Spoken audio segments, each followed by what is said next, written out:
কারো বিশ্বাস নষ্ট করবার চেষ্টা করো না। যদি পারো তবে তাকে কিছু ভালো জিনিস দাও।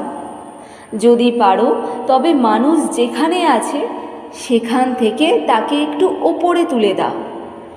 এটাই করো, কিন্তু মানুষের যা আছে তা নষ্ট করো না।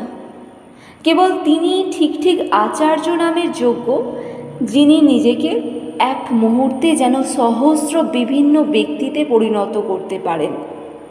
কেবল তিনিই যথার্থ আচার্য, যিনি সহজেই শিষ্যের অবস্থায় নিজেকে নিয়ে যেতে পারেন। নিজের শক্তি শিষ্যের মধ্যে সঞ্চারিত করে তার চোখ দিয়ে দেখতে পান, তার কান দিয়ে শুনতে পান, তার মন দিয়ে বুঝতে পারেন। এরকম আচার্যই ঠিক ঠিক শিক্ষা দিতে পারেন, অন্য কেউ না। যারা কেবল অপরের ভাব নষ্ট করবার চেষ্টা করেন তারা কখনোই কোনো উপকার করতে পারেন না।